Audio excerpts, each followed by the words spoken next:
तो दिल्ली में रावण दहन की भव्य तैयारियां पूरी हो चुकी है। दिल्ली की सबसे आकर्षक लव कुश रामलीला इस बार खास है। इस रामलीला में इस बार 3 नहीं बल्कि 9 पुतलों का दहन किया जाएगा। रामलीला आयोजकों ने संकेत दिए हैं कि अगले साल भगवान राम के अवतार में दिल्ली के सीएम अरविंद केजरीवाल मंच पर नजर आ सकते हैं। इसके लिए थोड़ा इंतजार करना होगा, लेकिन खबर थोड़ी सी उत्साह बढ़ाने वाली है। अगर ऐसा होता है तो वो कैसे लगेंगे, ये बड़ा दिलचस्प हो जाएगा।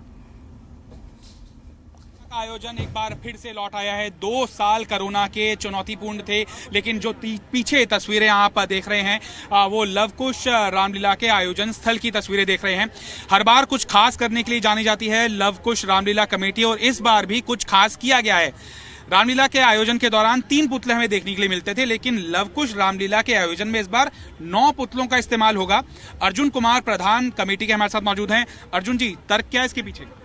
देखिए, लव कुश रामलीला कमेटी ने इस बार जो 9 पुतले बनाए हैं, रावण, कुंभकर्ण और मेघनाथ के पुतले हैं। इसके पीछे हमारा तर्क ये है कि हमें बुराई को समाप्त करना है, और उस बुराई को समाप्त करने के लिए हमारे आज के 3 मेहमान हैं। सबसे पहले तो प्रभु राम जब रावण का वध करेंगे तो उस वक्त के अंदर एक सेट पूरा रावण, कुंभकर्ण और मेघनाथ के पुतलों का दहन होगा। दूसरे हमारे मुख्य अतिथि होंगे दिल्ली के मुख्यमंत्री, जो कि एक तीर चलाएंगे, और वो तीर ऐसा नहीं कि कोई प्रभु राम का तीर है, वो तीर का मकसद एक सांकेतिक है, और वो जब वो सांकेतिक उसको चलाएंगे तो निश्चित रूप से एक पूरा सेट रावण, कुंभकर्ण और मेघनाथ के पुतलों का जलाया जाएगा।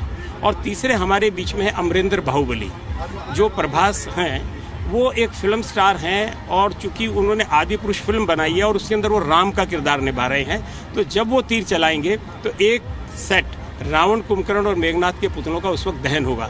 ये मुमकिन नहीं है कि कभी भी कोई भी व्यक्ति एक तीर चलाए, चाहे वो प्रभु राम चलाए या सांकेतिक तौर के ऊपर कोई चलाए, तो केवल एक ही पुतले का दहन हो, ये संभव नहीं है। तो इसलिए लव कुश रामलीला कमेटी ने इस बार 9 पुतले बनाए हैं, और 9 के 9 पुतलों का दहन होगा। कि आम लोग भी यहाँ पर आते हैं, बहुतायता के अंदर आते हैं। कितना बड़ा सिटिंग अरेंजमेंट है, क्या कुछ सिक्योरिटी प्रोटोकॉल, क्या कुछ कोरोना प्रोटोकॉल हालांकि चला गया, लेकिन एग्जिस्ट तो करता ही है। सिर्फ ऐसा नहीं है कि इसके अंदर कोई बड़े लोग आते हैं।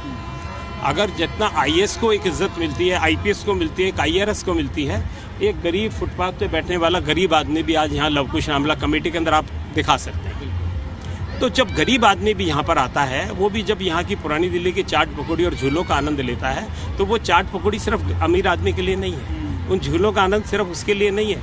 हो सकता है अमीर आदमी झूले भी झूलने न जाता हो, लेकिन गरीब आदमी यहाँ पर झूलों का आनंद लेता है। लव कुश रामलीला कमेटी का मकसद है कि हम ज़्यादा से ज़्यादा अपने बच्चों का चरित्र निर्माण करें। एक चीज़ जो रिपोर्ट हो रही है कि शायद हमें अगले साल राम के किरदार को निभाते हुए एक खास शख्स मिल जाएं।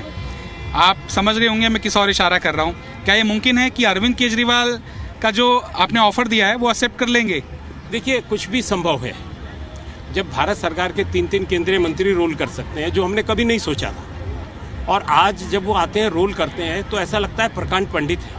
तो मैं समझता हूँ कि अगर लोगों का धर्म के प्रति आस्था है और भारत सरकार के केंद्रीय मंत्री कर सकते हैं, तो हो सकता है कि हमारी रिक्वेस्ट को माननीय मुख्यमंत्री भी मान लें। उनका रिएक्शन क्या था? यही एक्सेप्ट कर लिया था उन्होंने? उनका रिएक्शन ये था कि जिस वक्त मैंने उनसे कहा कि भाई आप लव कुश रामलीला कमेटी के अंदर कोई किरदार निभा लीजिए, और मैंने उनको राम के लिए ऑफर की, तो वो खिलखिला के हंस पड़े और बहुत जोर से हंसे, और उन्होंने कहा कि भाई सोचेंगे इस बार। तो ये उनका था, लेकिन जो हंसी और मुस्कुराहट थी, वो लगता है कि आने वक्त में सब कुछ संभव है। वीडियो जर्नलिस्ट बलवंत के साथ तरुण कुमार, सी मीडिया, दिल्ली।